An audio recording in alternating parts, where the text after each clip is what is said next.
programa.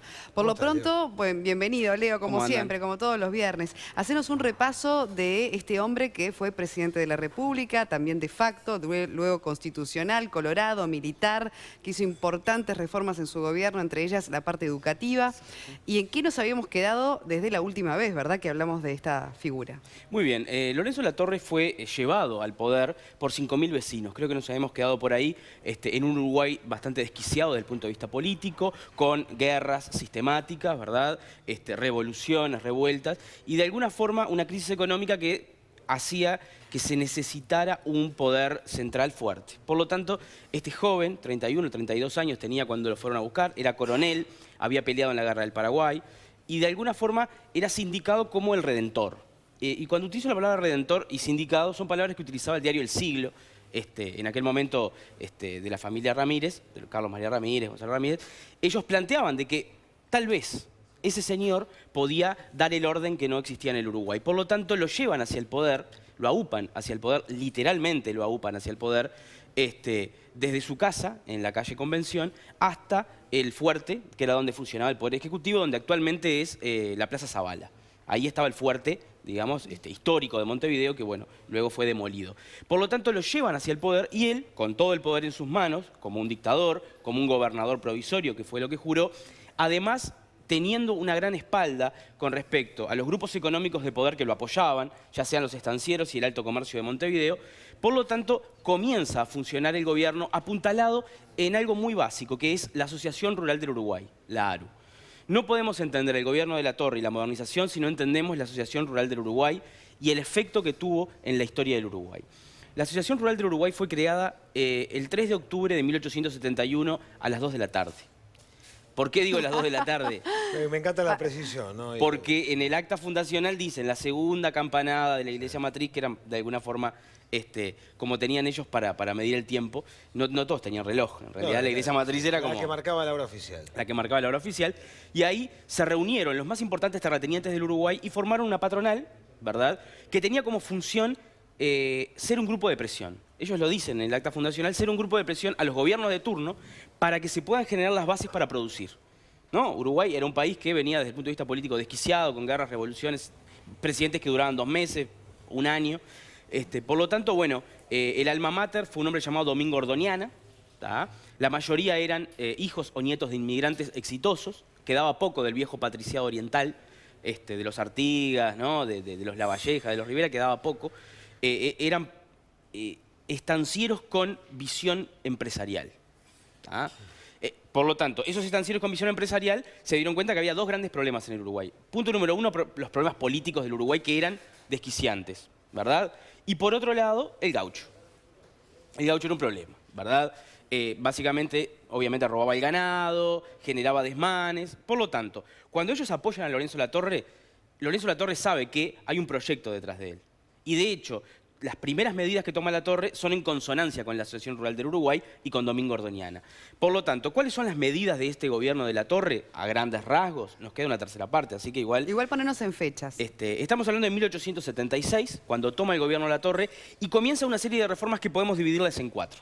Por un lado, las reformas en el campo, que fue las primeras que llevó adelante, y ahí estaba la Asociación Rural del Uruguay, ¿no? Al firme, ¿verdad? Le entregó, podríamos decir, el Código Rural.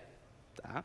Por otra parte, algunas medidas con respecto a las comunicaciones. Uruguay, de alguna manera, recibe capital extranjero, particularmente inglés, y crecen los caminos de hierro, o sea, los ferrocarriles, el telégrafo, se crea la administración de correo, etc.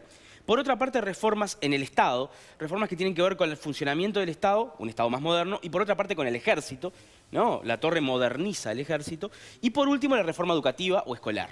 Y la reforma judicial también no surge desde ahí. Claro, en el Estado, ¿no? O sea, él toma determinadas medidas que modernizan el Estado uruguayo. Por ejemplo, los juzgados departamentales. Pone jueces letrados en departamentos. Claro, pero ¿para qué era? Para agilizar la toma de decisiones con respecto a los gauchos, a los matreros, a los cuatreros.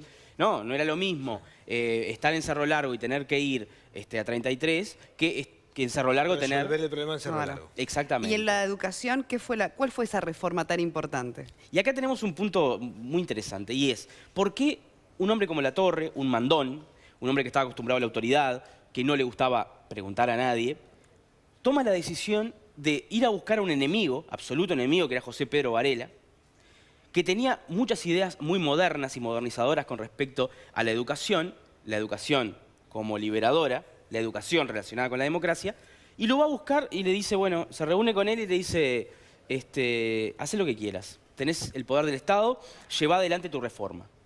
¿No? La reforma de José Pedro Varela, él la había escrito en un libro que se llama La educación del pueblo, recomendable, por la vigencia que tiene la educación del pueblo hasta hoy en día. Y bueno, la educación del pueblo es maravilloso el libro, pero tiene una idea básica, ¿no? Y es que para llegar al sufragio universal se debe, de alguna manera, llegar a la conciencia universal. Y para tener conciencia universal hay que pasar por un camino que es la educación del pueblo o de la educación universal. Entonces, de alguna forma, el pensamiento de Varela, que era hacer del niño y de la niña un ciudadano, y para eso, de alguna forma, tiene que pasar por la educación formal, es la que pone en práctica a partir de 1877, del 24 de agosto del 77, en el cual se promulga justamente la ley escolar, podríamos decirle para simplificar. Entonces, a partir de ahí, Varela se convierte justamente en el alma mater de lo que es la reforma educativa. Ahora es interesante porque él decía los uruguayos son ingobernables, fue una de sus frases célebres, sí. Y quizás veía en esa posibilidad de la educación un orden, ¿no? Hay una cosa que es interesante. Yo voy a decir rápidamente las dos escuelas, porque en historia siempre hay muchas escuelas. Por un lado tenemos las personas que dicen que en realidad Latorre va a buscar a Varela porque cree que es lo mejor, porque cree que justamente él planteaba reformas. Él había tomado el poder por la fuerza, según esta escuela historiográfica, porque no se podía gobernar de otra manera para hacer las reformas necesarias. Pero por otra parte tenemos otros grupos de historiadores que en realidad lo que plantean es que la reforma educativa es funcional a los grupos de poder y es funcional además al imperialismo.